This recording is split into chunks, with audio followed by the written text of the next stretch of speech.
Ok. Boa noite, boa noite. Sejam bem-vindas, sejam bem-vindos ao nosso nono encontro de O Homem, a Cultura e a Sociedade. Os primeiros 5 encontros foi naquela modalidade, gravado, com texto disponibilizado no Saga, com temas pré-determinados, e sempre fazia um alerta, né, de que a disciplina trata sobre questões ligadas ao campo psi, mas provindas da filosofia, da sociologia, da antropologia e da história, né. Porque, afinal de contas, o que a gente chama de psicologia diz respeito a um conjunto de conhecimentos que tem uma história construída ao longo de um árduo processo, né, em vários continentes, e até chegar aqui a mim e a você, ela veio passando, né, por elementos que diz respeito a aos pré-socráticos, né, a a pensadores ao longo da história que, somam e se multiplicam no que diz respeito a essa tentativa, né, e sucesso de nos instrumentalizar, para uma profissão incrível, né, sofisticada, de grande impacto social, que é a graduação em psicologia. Então sejam bem-vindos, sejam bem-vindas. O tema do nosso encontro é sempre pensado para ser algo, que faça uma interface, então, com a psicologia, com aquilo que é a nosso motivo maior de estar no curso, né. Ah, vocês estão vendo as transparências? Outro dia alguém me perguntou: "Ah, tá passando alguma coisa aí?" "Tá". Beleza? Estão vendo? Tá certo. Tô. Lu ok, beleza. Luana, apareceu aí para você? Legal. Então, no encontro de hoje, eu quero tratar sobre alguns aspectos sobre a questão da pós-modernidade, do homem pós-moderno, da globalização e, obviamente, o meu interesse é mostrar alguns aspectos que impactaram a vida social, a vida das pessoas, porque provocaram mudanças, no que diz respeito à moradia, comunicação, acesso à saúde, mudou o comportamento do homem, das pessoas, mudou o comportamento e o pensamento do homem contemporâneo. Na contemporaneidade, fomos todos abalroados, né, alguns até se sentem atropelados por aquilo que a gente chama de pós-moderno. A pós-modernidade é um conceito importante para quem opera na psicologia, na psicoterapia, porque é um conceito que, tenta desenhar o que é isso que a gente chama de relações sociais, de como as pessoas se comunicam, o que elas vendem, o que elas compram, como elas se veem, como elas se estabelecem. Então, é um conceito que representa toda uma estrutura social, cultural. Ela apareceu mais especificamente nos anos 80 e está rolando até hoje, né. Alguns, estão aí pensando se nós estamos num período, moderno ainda ou, pós-moderno, mas o fato é que a pós-modernidade diz respeito a um ambiente em que a sociedade, se inseriu, de uma maneira globalizada, ou seja, a nossa forma de comunicação ampliou-se de tal maneira que ela por, meio da imprensa escrita, televisiva, por meio hoje da internet, em qualquer lugar do planeta, as pessoas sabem o que é futebol, o que é guerra e o que está acontecendo, no Azerbaijão, o que está acontecendo, globalizado no sentido de que as pessoas têm acesso, especialmente a informações, modos de produção. Hoje, por exemplo, eu estava olhando aqui, né? Minha caneta foi feita na China, meu marca-texto foi feito na China, meu meu mouse foi feito na Malásia. Tá, ok, né. A régua está aqui, made in Chi enfim, né. Esse é essa é uma das características da globalização, porque também tem a ver com o sistema capitalista como modo de produção, como modo de pensar a realidade, tá. Bauman, que é um expoente sociólogo, um grande pensador, ele diz sobre a modernidade que a pós-modernidade diz respeito à vontade de liberdade individual, que é um princípio que se opõe diretamente à segurança projetada em torno de uma vida estável. Bauman entende, em outras palavras, né, que a modernidade sólida, os conceitos, as tradições, as estruturas a partir dos quais os povos foram criados, e que eram rígidos, acabam por ser por inflexíveis que são, muitas vezes eles se destroem, né, eles começam a entrar em falência. Ele destaca desse período, né, que uma das coisas, muito importantes para se pensar a pós-modernidade é a questão da fluidez, né, a fluidez e que interessa para a gente, para nós que somos do campo psi, é da fluidez das relações humanas e o sentimento generalizado de medo de perda, de fragilidade, de susceptibilidade.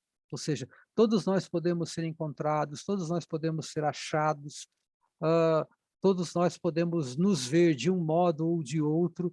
Então, para Bauman, a pós-modernidade flerta com conselhos, com conceitos como, por exemplo, modernidade líquida, amor líquido, medo líquido. Tema, inclusive, eu anotei, porque são títulos exatamente de livros que ele produziu e que eu desafio, recomendo que vocês façam a leitura. Eu gosto sempre de, nas minhas aulas, apontar algum texto que eu achei interessante, vocês já perceberam isso, e hoje não vai ser diferente, mas do Bauman é até difícil de dizer qual é o meu título de preferência. Hoje eu vou apontar um deles, mas de todo modo, tudo isso que Bauman fala está dentro do conceito de pós-modernidade. E por que eu estou tratando disso? Porque nós vamos falar hoje de um tema muito importante, ou seja, como as sociedades se revelam, se mostram, e sobre uma nova maneira de pensar, diferente se você for pensar a vida humana dentro de uma perspectiva daquilo que a gente chama de linha histórica, ou seja, desde lá dos primeiros pensadores até a Idade Média, até chegar nesse período de 80 para frente, que a gente chama de modernidade, nós temos construções muito específicas com relações, por exemplo, a papéis, né? Há um texto muito interessante que fala sobre a invenção da infância, tá? Quando você estuda grandes pensadores que tratam sobre a questão da linguística, da história, da desenvolvimento infantil, você vai entender que, por exemplo, as histórias, elas não eram subdivididas em histórias infantis e histórias para adultos. Elas eram todas contadas para todo mundo, tá? Não tinha uma divisão, tá? Não tinha algo separado específico para crianças, né? Eram histórias. Então, assim, a infância, por exemplo, é algo que tem uma construção, a adolescência, a juventude e a própria velhice. Então, as relações sociais vão se mudando e vão sendo trabalhadas de várias formas. Ah, então, na pós-modernidade, a gente descobre que, né, existe uma questão muito importante que nos é trazida por Bauman, que trata-se de como Bauman interpreta e vê a sociedade moderna, tá? Um dos textos muito bacanas que eu queria sugerir a leitura, que eu botei a foto aí, é o Retorno do Pêndulo, que fala sobre, especialmente eu estou indicando esse, porque ele fala sobre a psicanálise e o futuro líquido. E o que é esse livro? Senão um livro, produzido em cima de cartas que o Gustavo Dessau trocou com o Bauman. Ele faleceu, né, o Dessau é vivo, mas o Bauman morreu, né. Então ele trocou cartas e a partir dessas cartas ele constrói esse texto, né. O Dessau é um psicanalista argentino, muito respeitado, então ele fala, desse pêndulo. Para quem não sabe, tem o desenhinho aí, né, o pêndulo é aquele marcador, né, que vai de um lado para o outro com um objetivo específico de contar o tempo, por exemplo, né, que é um dos mais, ou seja, cada vez que ele vem e volta é um segundo, por exemplo, né. Então, o retorno do pêndulo se apresenta como a necessidade de um diálogo interdisciplinar no encontro entre a psicologia e a sociologia, que é o que nós estamos fazendo desde o nosso primeiro encontro aqui. E até por conta disso, é importante para que a gente se sinta, como quem está no caminho certo, né. Ou seja, para a gente poder entender a psicologia, para a gente poder entender as psicoterapias, para a gente poder entender a psicanálise, para a gente poder entender o comportamento humano, é importante a gente entender como a sociedade se constituiu e por quais caminhos ela trilhou até chegar no que nós temos pronto hoje como conceitos, psicológicos, eh, como inconsciente, id, ego, superego, como, na psicologia comportamental, reforço, estímulo. De onde vem tudo isso, né? Ou seja, todas essas são tentativas de melhorar a qualidade de vida do ser humano. Então, para Bauman, a partir desse livro, né, o movimento, que oscila entre desejo de conquistar a liberdade e o anseio por dispor segurança, é algo que está presente na obra de Freud. Para quem não leu, uma hora vai ler, um livro muito importante, um texto, né, que está nas obras completas, que é O Mal-Estar da Civilização, né. Então, é a partir disso que a gente estrutura muitas das coisas que vamos conversar hoje, né. Por quê? Porque os conhecimentos adquiridos durante esse encontro, eh, precisam e deveriam servir para identificar algumas preocupações do homem na contemporaneidade, né. Homem contemporâneo, mulher contemporânea, né, e relacionar as mudanças sociais, o pensamento sociológico e o comportamento humano que a gente percebe, do jeito que percebe e quando a gente percebe, né. Ou seja, diante da pobreza, diante da miséria, hã, em situações e em condições em que a nossa humanidade é colocada à prova, né, como, por exemplo, experiências de compartilhamento, de receptividade. Então, analisar os efeitos da globalização nas transformações, que essa globalização, o capitalismo, o mercado, imprimiram nas relações sociais. E daqui a pouco a gente vai entender um pouco melhor, tá? Sobre o que a gente vai buscar então e o que significa isso, né. Uma primeira coisa a se observar é que com o processo de globalização, nos tornamos uma grande aldeia, né. A sociedade pós-moderna passou por grandes transformações. Hã, Conhecemos hoje, aliás, meu filho menor, o Thales, ele faz alemão no Duolingo. E aí eu estava dando uma olhada no aplicativo, gente, eu não estou fazendo propaganda, só estou dizendo que existem aplicativos para você estudar, idiomas, né, e que nem custo tem. Ele tem uma assinatura paga lá, porque ele achou mais interessante, mas é um valor simbólico. Mas de qualquer forma você pode estudar cantonês, você pode estudar, urdu, né, que é uma língua falada lá na Índia. Você pode, enfim, a globalização, nos colocou diante, de informações que nos habilitam, que nos tocam, que nos fortalecem, que nos torna mais sensíveis e o contrário também, tá. Como, por exemplo, não respeitar a diferença, em relação à minha cultura, ao que eu penso, ao que eu sinto, ao que eu vejo em relação aos outros, né. Então, cabe à sociedade atual, cabe a nós como estudantes, como homens e mulheres, como pessoas que estão estudando o comportamento humano, refletir sobre o futuro da humanidade para que a gente possa melhorar as condições das próximas gerações e até mesmo a curto, médio e, obviamente, a longo prazo. Hã, no encontro de hoje, eu fiquei pensando da gente conversar sobre tudo isso e o quanto isso tem a ver com o campo psi, e um dos termos que me veio à mente durante todo o tempo enquanto eu preparava essa aula, é a questão do aparecimento do mercado. Não sei quantos estão acostumados com essa linguagem, mas no encontro de hoje eu gostaria de refletir sobre o aparecimento do mercado, das suas implicações no campo psi, e o quanto isso diz respeito a cada um de nós, a mim e a você. Bom, o que que é o campo psi, né? São as áreas da psicologia, né, hã, da psicoterapia, da psiquiatria, da psicanálise, né.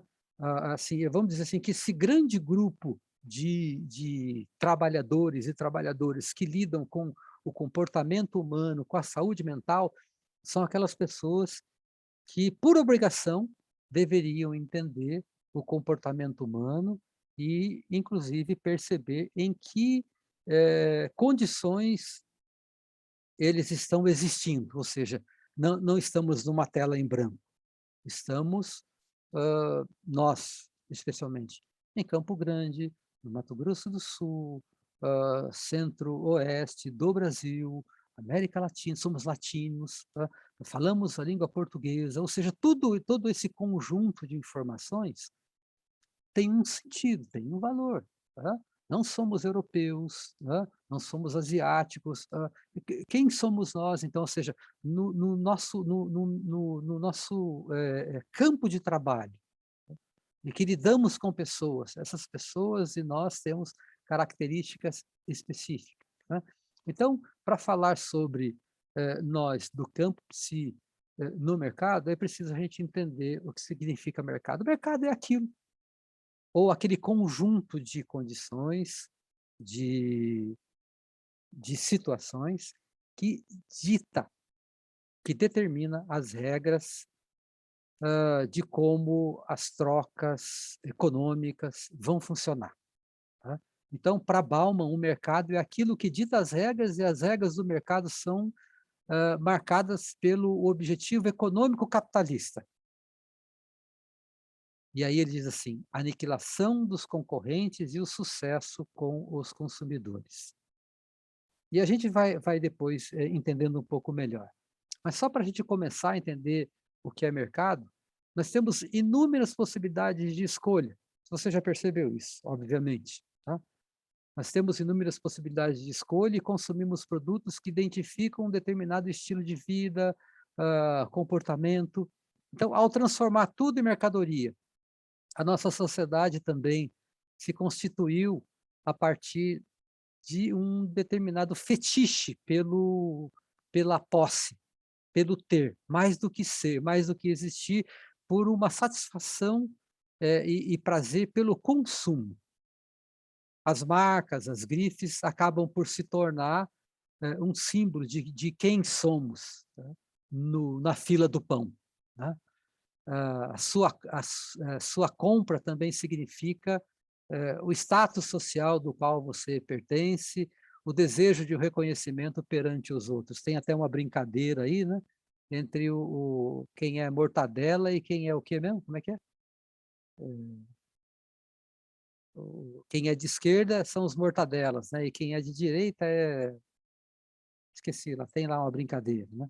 Mas assim, tem a ver com consumo, tem a ver com possuir, tem a ver com aquilo que se tem. Ah ah, então, é possível dizer que se estamos num mundo globalizado, e essa globalização tem uma característica preponderantemente importante, que é a presença das novas tecnologias. Essas novas tecnologias passam a ser sinônimos de um processo muito intenso e que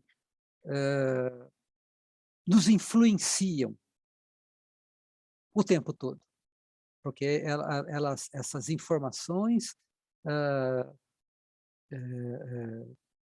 nos tocam, nos tangenciam de tal forma que elas não tem aquela história dos antigos de que água mole em pedra dura, tanto bate que até fura? Elas são capazes de mudar, obviamente, a nossa mente, dentro de um mercado que está muito interessado em que nós sejamos consumidores, fiéis consumidores da marca deles. Porque, na verdade, uma das características do pior consumidor que tem é o consumidor fiel, né. O que importa é que ele seja infiel, ou seja, que ele, quando é tocado pelas informações e pela propaganda, ele mude de opinião rapidamente e passe a consumir, ao invés do produto A, o B, o C e o D, né.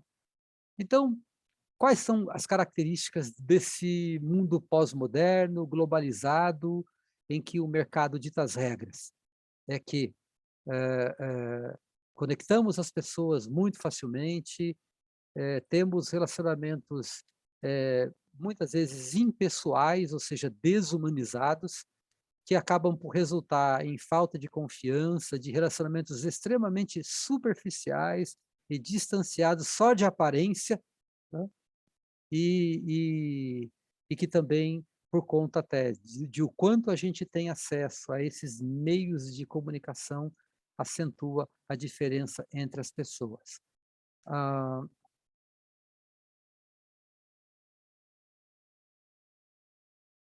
eu vou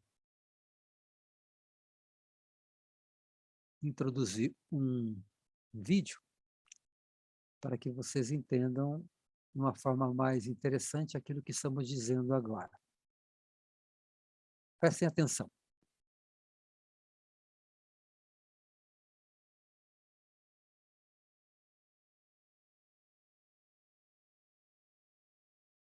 Pres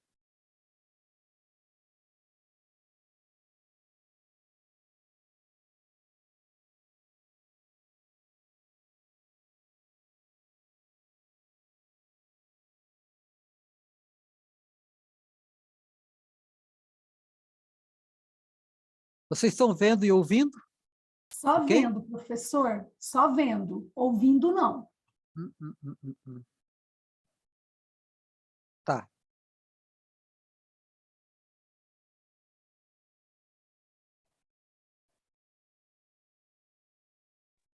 Estou ouvindo. Você consegue ouvir? Eu vou soltar mais um pouco então. Eu, Luana, sim. Ah, que legal. Vendo. Aí, isso. Então eu vou pedir para aqueles que não conseguiram ainda que se organizem para poder ouvir também, tá? Eu não sei o que necessariamente você precisa fazer aí no seu aparelho, mas o áudio aqui tá interessante. Vou começar do começo, tá bom?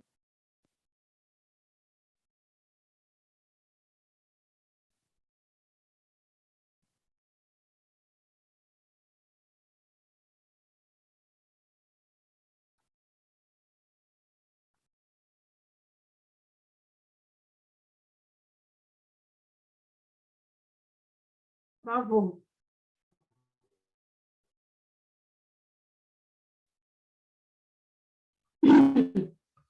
Travou. Tudo.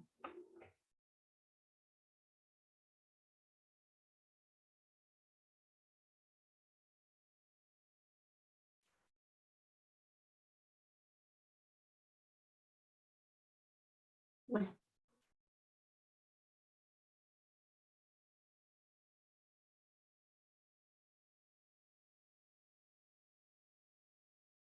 Como que foi com a internet?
Ok.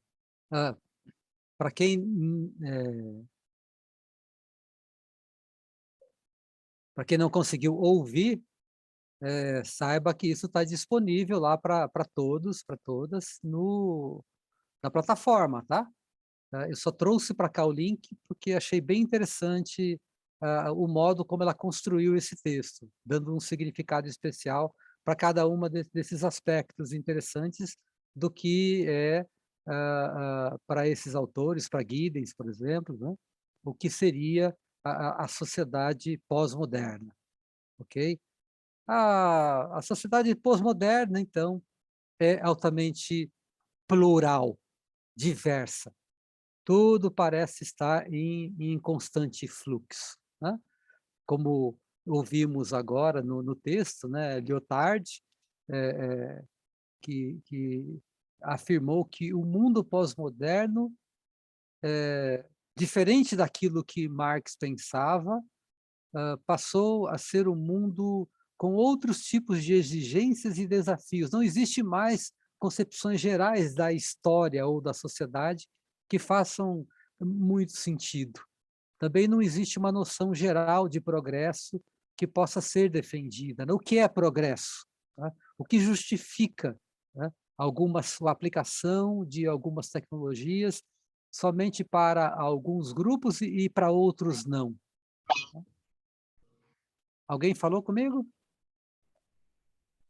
Tá, ok. Professor, Senhora, é que eu levantei a mão. Posso tá, perguntar ou deixo para o claro, claro, final? pode perguntar. Se eu souber... Professor, Oi, é, eu não sei se o senhor vai falar mais para frente, mas sim, quais seriam assim, os desafios dentro da psicologia nessa pós-modernidade? ótimo, ótimo. E o senhor falando aí de liquidez, né, de Bauman, Hum, quais são esses valores dessa pós-modernidade? Ou tem ausência aí de muita coisa? Me ajuda aí a entender. Você é esperta. Muito boa pergunta, Rosângela. Você segura um pouquinho aí? A gente já vai falar sobre ela, Seguro sim, tá desculpa, bom? tá? Não, que isso, muito legal, muito importante a sua observação. Então, assim, se a gente vive numa sociedade pós-moderna, altamente plural e diversa, como vimos na aula passada, por que não existe hospitalidade, acolhimento,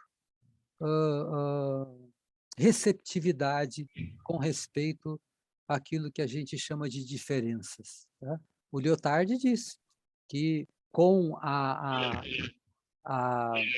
grande instrumentalização, com a difusão das tecnologias, supunha-se, previa-se um mundo melhor, mais socialista, como queria Marx.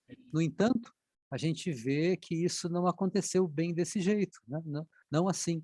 Então, respondendo a sua pergunta, Rosângela, e dando seguimento à nossa aula, poderíamos dizer que tem dois termos que são altamente importantes para a gente entender a lógica do mercado, que vai além da pluralização e da diversidade, que é a secularização e a pluralidade. Tá? O que seria a secularização? A secularização seria aquele movimento, né, que diz respeito ao processo de separação ou gradual abandono das formas tradicionais de estrutura social. Vocês já repararam, por exemplo, como mudou a relação, da presença da mulher no mundo e nas sociedades, no mercado de trabalho, por exemplo? Tá? Você pode ter muitas críticas, você pode ter críticas ferrenhas, e eu vou concordar com você, né? Ainda no ano 2022, mulheres fazendo a mesma tarefa ou até mais do que um homem ganham menos. Mulheres pretas ganham menos ainda, se comparadas a homens. Tá? Mas, por outro lado, também, esse conceito de secularização nos lembra que a questão, por exemplo, do casamento foi relativizada. Hoje, muitas mulheres e muitos homens escolhem não se casar. Tá? E aqueles que casados estão, muitas vezes não duram meses, né? Assim, são experiências rápidas porque dessacralizou-se muitas formas de pensar, tá? Relativizou-se. Então, a secularização é esse movimento, tá? Esse movimento que está presente na pós-modernidade e que, segundo o sociólogo Max Weber, influenciou e vai influenciar ainda profundamente grande parte do pensamento humano, do pensamento da humanidade, inclusive do ponto de vista sociológico. Então, a secularização não necessariamente, Rosângela, vai implicar no desaparecimento da psicologia, da psicanálise, da psicoterapia, ou de qualquer área, do pensamento ou do campo psi, né, como alguns chegaram a dizer, né? Ah, ah, Freud ainda faz sentido? Né? A psicologia ainda tem algum valor? Né? O que vai ser? O curso de psicologia vai desaparecer? Geralmente, esses vaticínios ou essas profetadas, vamos dizer assim, né? Essas previsões, né? Intempestivas, imaturas e pouco aprofundadas, fazem menção por exemplo, se eu tenho um medicamento, né, que tira a dor, que faz esquecer, que alivia o sofrimento, para que eu vou precisar conversar com alguém? Né? Bom, geralmente uma afirmação, uma pergunta dessa está desguarnecida de informação, como, por exemplo, que nós somos homens e mulheres, somos pessoas humanas que vivem dentro de um mundo repleto de subjetividades, tá? Que existem elementos simbólicos, que existem elementos que estão presentes e escondidos ou aparecidos na linguagem, no comportamento humano e que não pode ser tangido pela ciência biomédica, pela medicina, né? Então, eu faço parte de um grupo que acredita que a escuta é também uma tecnologia de restabelecimento, de cura como processo, tá? Como processo de revitalização, de reconstrução ou de desconstrução. Então, na sociedade cujo mote ou cuja característica é a secularização, existe uma questão central, que é o seguinte: se funciona, é bom. Se não funcionar, pode ser descartado. E aí, a gente fica pensando, né? As psicoterapias e as ciências biomédicas estão se confrontando já há muito tempo. Alguns campos ainda continuam batendo cabeça, mas muitas pessoas já abriram o horizonte para entender que o adoecimento sempre tem um aspecto orgânico, físico, bioquímico, mas também emocional, afetivo, subjetivo, simbólico, tá? Então, uma das coisas que apareceu bastante para a gente no outro dia foi um aspecto que a gente nominou como a medicalização dos afetos. Vou voltar um pouquinho à fita. Dia 19 de março de 2020, a maioria de vocês, assim como eu, começou a obedecer o toque de recolher e começamos a mudar os nossos hábitos de higiene pessoal, de contato por conta da pandemia. Isso significa que durante esse período, muitos fazendo o que a gente chamou de protocolos de cuidado, evitou aglomeração, alguns começaram a fazer o trabalho remoto, com ou sem condições de fazê-lo, mas o fato é que uma das coisas que ficou muito evidente durante o período da pandemia foi aquilo que a gente chama de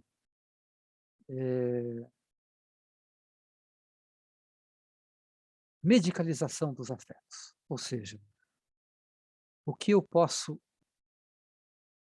fazer para lidar com a minha dor, tá? E alguns vão recorrer aos remédios controlados de tarja preta, tarja vermelha, como uma forma de se livrar do sofrimento. É claro que para alguns casos isso funcionou, mas para outros não vai funcionar, porque foi um período extremamente desafiador do ponto de vista dos afetos, ou seja, quem já era depressivo ficou um pouquinho mais depressivo. Quem era ansioso ficou um pouquinho mais ansioso, tá? Então, podemos dizer que a nossa sociedade passou por um grande desafio durante a pandemia, que é da infantilização dos afetos e da medicalização dos afetos, tá? Então, numa sociedade, secular, a grande questão é, funciona? Se funciona, é bom, se não funciona, ele é descartado. E daqui a pouco a gente vai voltar nesse conceito. Então eu falei de 2 conceitos, né? Secularização e o outro é pluralização. O que significa viver numa sociedade plural, senão que uma das principais características do nosso tempo é a pluralidade dos serviços, dos produtos e, obviamente, assim sendo, das ideias que nos são ofertados. Na sociedade atual, tudo tem que vir, segundo John Naisbitt, em 31 sabores. São centenas de canais de TV a cabo, de canais por streaming, centenas de modelos de automóveis, apenas para citar esses 2 símbolos da vida moderna. O shopping center é um exemplo do gosto que tomamos pela pluralidade, pelo plural. Tem centenas de lojas, dezenas de fast foods. Podemos não ter dinheiro para comprar, para consumir, mas já ficamos contentes em ver que existem tantas opções. Ficamos chateados quando não temos muitas opções de escolhas. Eu me lembro quando me transferi de Londrina para Campo Grande e eu fui pela primeira vez no Paraguai, e uma pessoa disse: "Ó, cuidado, hein?". Eu disse: "Por quê? Porque é perigoso lá?". Eu falei: "Não, é porque lá a gente compra o que não precisa e gasta o dinheiro que não tem". E eu achei aquilo interessante, e eu só fui entender o que ele estava dizendo na volta, quando o meu limite do cartão de crédito estourou no mês seguinte, né. Então, assim, vivemos numa sociedade, que é influenciada de tal forma pela por aquilo que é secular e por aquilo que é plural. Então, é importante a gente dizer que isso pode até ser saudável em alguns aspectos, porque gera, a economia gira, os empregos acontecem, ah, o PIB aumenta, o produto interno bruto do país aumenta, consequentemente tem mais dinheiro em tese para investir em saneamento básico, ah, leitos no hospital, em saúde pública, e com isso eu estou dizendo que interessa para a gente como psicólogos e psicólogas, em saúde mental. Ou seja, os CAPs vão dispor de mais pessoas, mais dinheiro para contratar psicólogas, psicólogos, vão dispor de mais dinheiro para assistir as pessoas. Então, essa é uma parte saudável, ou seja, o consumo. O problema é que esse nosso cidadão pós-moderno transporta essa mesma lógica do consumo, do mercado, para outros campos da existência. Para que você me entenda, esse nosso cidadão também faz opções quanto à saúde mental, ou seja, ah, existe uma prateleira cheia de possibilidades. Se o psicólogo não for criativo, outro dia eu ouvi, ele dança, né? Ou seja, ele perde para a concorrência. Então, a partir dessa lógica de mercado, não vou conseguir entrar muito a fundo nisso hoje, mas a partir dessa lógica de consumo aplicada ao campo psi, a gente não deve ficar espantado com a notícia da criação de tratamentos estapafúrdios, malucos, né? Como, por exemplo, o da cura gay, né? A gente sabe que existem outros, né? Mas só para mencionar um deles, né? Que é um absurdo, né? Vai contra tudo aquilo que a gente vai estudar ao longo da nossa formação, vocês vão ver bem, né? Então, 2 questões importantes do homem ou da sociedade secularizada e plural é transportar esses conceitos para a saúde mental, ou seja, se me faz bem, eu uso essa droga, se não me faz, eu descarto, né. Ou seja, é uma maneira bem utilitarista de viver. E por que isso acontece? Porque nós estamos passando por mudanças sociais cada vez mais rápidas, né? Os avanços tecnológicos, a urbanização crescente, né, vão tornando as sociedades cada vez mais complexas, né? No que diz respeito às relações sociais, né? Porque elas vão mudando drasticamente, né? Dos que a gente deve pensar, né, é que, por exemplo, Campo Grande é um estado que tem menos de 3 milhões de pessoas. A maioria das pessoas que vivem aqui na nossa região, na cidade de Campo Grande, não passa de 1 milhão, se eu não estou enganado. E os outros 1,5 milhão, aproximadamente, se alguém tiver os números aí pelo Google, me passa, mas eu acredito que seja 2,3 milhões habitantes. Ou seja, juntando tudo, os gato pingado, não dá 1 milhão aqui na cidade, mas é quase que a metade da população. Quem são essas pessoas? Qual a origem delas? Dá para dizer assim que a grande maioria das pessoas com as quais a gente vai lidar tem uma origem rural. Elas não são provenientes de grandes centros, né? Então, os avanços tecnológicos e a urbanização têm um preço. Tem um preço e as pessoas trazem consigo as experiências dos locais de onde elas vieram, e essas experiências são complexas, né? Agora há pouco conversava com uma colega, ela falando das origens, né? Da origem portuguesa, de ser daqui de Campo Grande, e cada um de nós tem uma história, e a nossa clientela também terá, né? Então, todas essas experiências são importantes para que você compreenda quem são as pessoas com as quais nós vamos lidar, com as quais nós vamos trabalhar, seja em qual for o tipo de trabalho que vamos realizar, seja na psicologia hospitalar, na psicologia organizacional, em psicoterapia. O fato é que, né, todas essas mudanças rápidas têm nos tangido de uma certa forma e tem vantagens e tem desvantagens, né? Como, por exemplo, quando a gente observa ao longo do caminho percorrido por alguns pacientes, né, os sofrimentos pelos quais eles passaram, experiência de miséria, de fome, experiência de superação, de morte na família, agora durante a pandemia, por exemplo. Quem tinha uma situação socioeconômica favorável, mesmo que tenha diminuído suas condições, enfrentar esse momento de um jeito. E quem não tinha nada, né? Não tinha sequer álcool gel para limpar as mãos, ou tinha sabão para lavar-se, né? Então, vivemos uma sociedade em transformação. Já não é possível comparar a sociedade descrita por Weber, por Durkheim e outros com a realidade social de hoje. Dá para dizer que a gente precisa de uma nova sociologia, de uma nova psicologia para o homem pós-moderno, né? Pois temos problemas específicos e que precisam de cuidados, precisam de acompanhamentos específicos para cada região, né?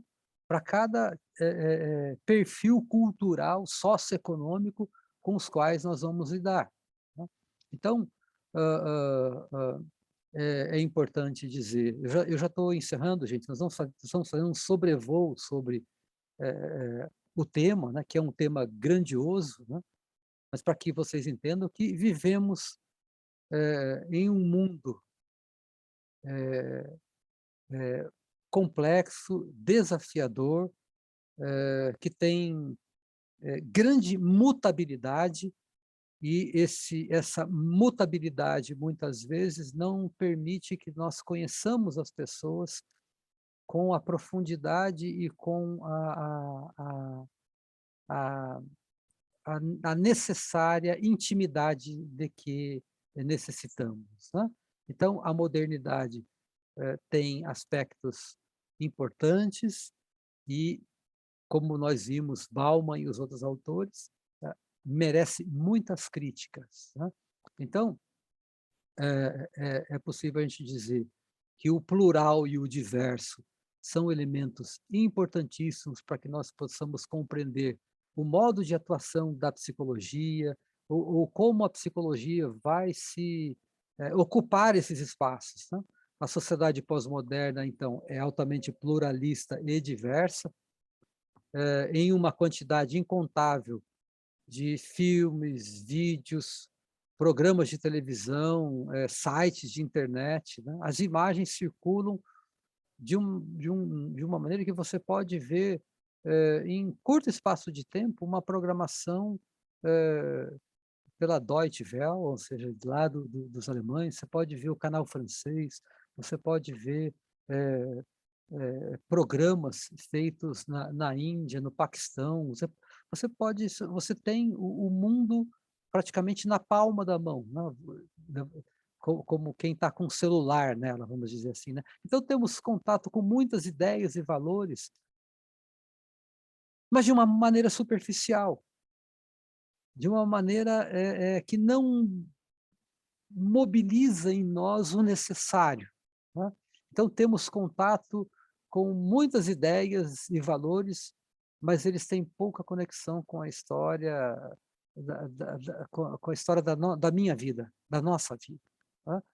São histórias pessoais e que precisam ser traduzidas, né? Então, talvez esse seja um grande esforço nosso, como pessoas que se interessam por outras pessoas, né? Ah, aliás, se você não se interessa por gente, provavelmente você esteja no curso errado, né? Tudo tem parecido grandemente desafiador nesses tempos pandêmicos, nesses tempos em que vivemos desafiadoramente a necessidade de nos compadecer, de nos identificar com a necessidade das outras, do outro, né? O fluxo de informação, então, segundo Giddens, fez esse serviço, tá? As muitas informações fizeram com que, nesse momento, nos constituíssemos uma sociedade em transformação e muitos de nós vão perdendo a sensibilidade diante de tantas informações que recebemos o dia todo, tá? A nova economia, nosso novo jeito de lidar com o dinheiro, acabou interferindo, inclusive, na maneira como nós lidamos com a miséria, com a fome, com a necessidade em relação aos outros. Eu estou falando de empatia, né? Então, as sociedades vão aparecendo muito rapidamente e acaba que isso não nos toca, que isso não nos interpela, não nos interroga. Segundo Anthony Giddens, a falta de reflexão é um mal que precisa ser combatido. A falta de reflexão sobre si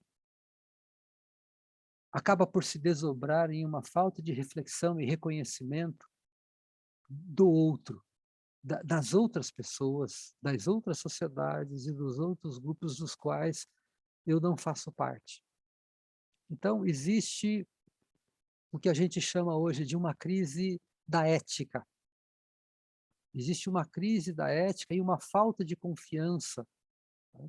Vivemos, e eu já tenho afirmado isso em outros momentos, né, numa sociedade extremamente narcísica, em que as pessoas estão muito desconfiadas umas das outras. Essa falta de empatia, essa falta de reciprocidade, de acolhimento, tá? Como dissemos ainda há pouco, de hospitalidade, tem a ver com esse medo, pela falta de conhecimento de si e do outro, tá? Somente com uma reflexividade social intensa, que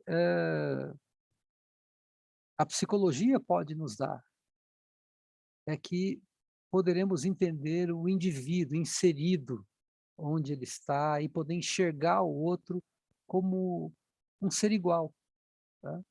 Como alguém que merece nosso respeito tanto quanto eu o mereço também. O sociólogo alemão Ulrich Beck, ele faz parte de uma corrente de pensadores, assim como Bauman e outros que nós citamos agora, vocês já devem ter percebido, né? Eles são muito críticos com relação à pós-modernidade por conta dessas específicas caracterizações, ou seja, a pluralidade e a mobilidade, a superficialidade no trato com o outro. Então, para ele, o pós-modernismo, a pós-modernidade, chama a atenção por conta das instituições, de instituições modernas que vão se tornando globais, muito presentes na vida cotidiana, mas ao mesmo tempo insensíveis, né? Por quê? Porque estão inseridas e foram criadas especificamente para o lucro, né? Para dizer em outras palavras, né? A segunda modernidade foi marcada pelos grandes avanços de uma tecnologia industrial. Contudo, esse desenvolvimento se submeteu a riscos, né? Como, por exemplo, não acolher, não se sensibilizar com a diferença. Um grande exemplo disso foi o que aconteceu com Chernobyl, né? Há algumas décadas, como vocês sabem, inclusive Chernobyl estava numa cidade, de uma cidade, né? Da Ucrânia, onde está acontecendo a guerra agora, e centenas de milhares de pessoas morreram por conta do mau gerenciamento, do resfriamento de uma câmara, né, para economizar, né? Houve uma falha no sistema, o lugar explodiu e a radioatividade matou e ainda continua matando muitas pessoas, né? E até hoje se pergunta quem foi punido, né? A tecnologia nos permitiu muitos avanços, como, por exemplo, aqueles que permitem uma produção agrícola enorme, né? E hoje, no Brasil, a gente sabe, né, que existe uma contradição, né? Ou seja, você usa um defensivo agrícola que produz câncer em vários órgãos vitais, né? Produz morte, mas que produz lucro. Então, aquela experiência de Henry Ford, né? Vocês conhecem essa experiência? Vocês podem ler facilmente, um funcionário de Henry Ford, o criador dos carros Ford, que é responsável, inclusive, por um conceito, né, que a gente chama de linha de produção, ou seja, antes um operário sozinho, ele produzia todas as partes, do começo até o final de um objeto. No Fordismo, ele foi descobrindo, né, que se ele fosse dividindo todo o processo de construção, o processo ia ser mais rápido e mais ligeiro. Então, a mesma pessoa que fabricava um parafuso, que fabricava a frente do carro, não era a mesma que fabricava o meio, nem o final do carro, nem o teto, né? O outro fazia as rodas, outro fazia o cardan, o câmbio, as peças todas, né? E aí, num dado momento, o sujeito disse, olha, doutor Henry Ford, o carro está, num determinado momento de aceleração, ele esquenta, ele está explodindo. E ao explodir, ele mata o motorista. Mas se a gente colocar uma chapa aqui entre o motorista e o motor, que pode explodir, a vida dele vai ser poupada, tá? E aí, eu estou contando assim do meu jeito, tá? Depois vocês podem ler com os termos técnicos. E aí a pergunta, né? E quanto custa? Quanto custa para a gente colocar a chapa e quanto custa para a gente ter que pagar pela morte do sujeito? Pagar pela morte do sujeito é mais barato. Então, ele autoriza que a chapa não seja colocada. E aí o tema dessa discussão é quanto vale a vida humana? Administrar os riscos gerados pela nova modernidade, segundo Beck, são os grandes desafios de todas as ciências, especialmente para nós que lidamos com pessoas. Segundo Beck, esses riscos vão além dos fenômenos da natureza, ou seja, não é só a natureza que morre. O pesticida não mata só os micro-organismos, as borboletas, as abelhas, né, que são essenciais, inclusive para a própria agricultura, mas também mata o humano. Logo, o papel da sociedade num todo significa acompanhar, fiscalizar e cobrar ações positivas que levem sempre em consideração a importância do humano. E é isso que o psicólogo e a psicóloga fazem. É provocar a autoestima elevada de tal forma que você se importe não só consigo, mas com o outro, com as outras pessoas também. Então, ao dizer isso, eu estou partindo para o encerramento, mas também respondendo a Rosângela, né, que esse é um dos papéis, se alguém tiver mais perguntas, a gente pode fazer, do, do, do, do, do profissional que a gente chama do campo psi, né?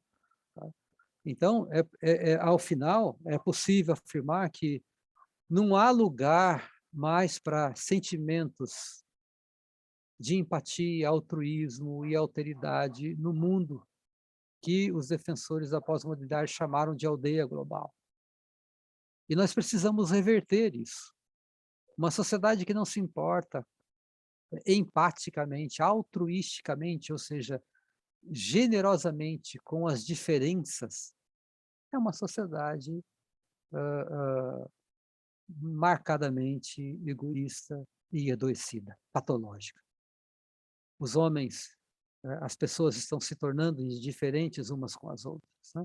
No final do século XX, a emergência da sociedade capitalista globalizada, pós-industrial, informatizada, anunciou as boas novas de uma sociedade da felicidade, né, marcada pela exacerbação técnica como uma vertiginosa comunicação entre o mundo todo, e isso não aconteceu, né? Então, diante do caos contemporâneo, né, de uma sociedade angustiada, narcisista, que só percebe o que gira ao redor do seu próprio umbigo, que só se importa consigo. Nós somos desafiados a encarar esse mundo fragmentado, de propor sentido à existência, de propor sentido à vida, né, de propor novas relações, né, de propor novos modos de viver na relação um com o outro. E eu diria, ao final, esse é o papel da psicologia. Perguntas? Alguma observação? Hoje ficamos por aqui.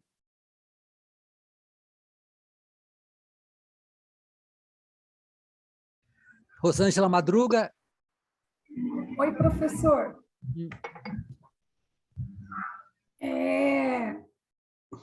Quando o senhor disse lá atrás sobre crise ética, uma falta de confiança, cria um individualismo muito grande nessa pós-modernidade, né?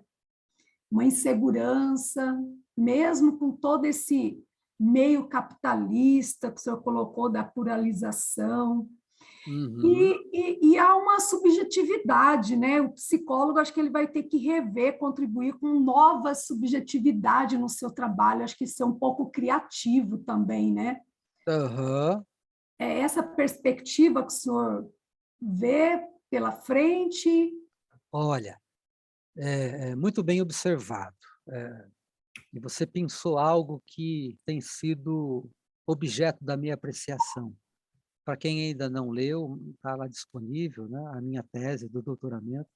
Eu falo sobre a construção do vínculo entre o psicólogo e o paciente a partir de uma ética. Qual é a ética que opera na construção do vínculo entre as pessoas? Então, eu venho trazendo lá sobre o papel da ética como muito importante, vital, para o trabalho que vocês irão fazer, né? Ou seja, uma ética que tenha o humano como algo preponderantemente importante. Todos nós queremos ser reconhecidos pelo trabalho que fazemos, todos nós queremos obter sucesso na nossa carreira.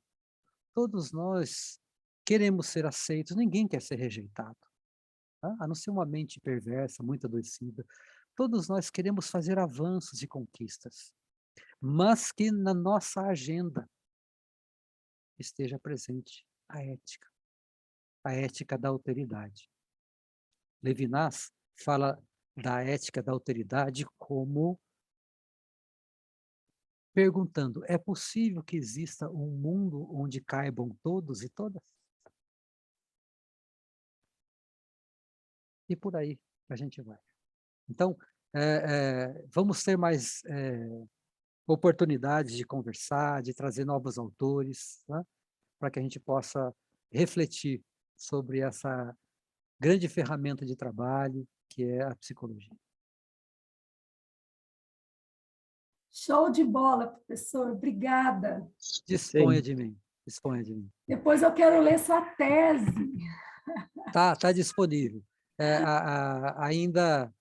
Ainda outro dia eu entrei lá no doutorado, no site do doutorado, e fiquei contente lá, que está lá em PDF, está depositado, vocês podem entrar a hora que vocês quiserem, é só buscar pelo nome, pelo tema, é possível que você faça a leitura, tá bom?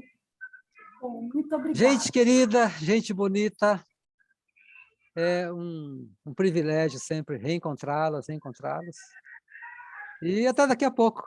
Um grande abraço, bom fim de semana e bom estudo. Tchau, professor. Obrigada. Tchau. Tchau, obrigado. Bom fim de Tchau, semana a Luana. todos. Tchau, Bom Mário. final de Tchau, semana. Rosângela. Tchau. Tchau. Tchau, Henrique. Boa semana. Tchau. Valeu. Tchau, até mais. Tchau. Tchau.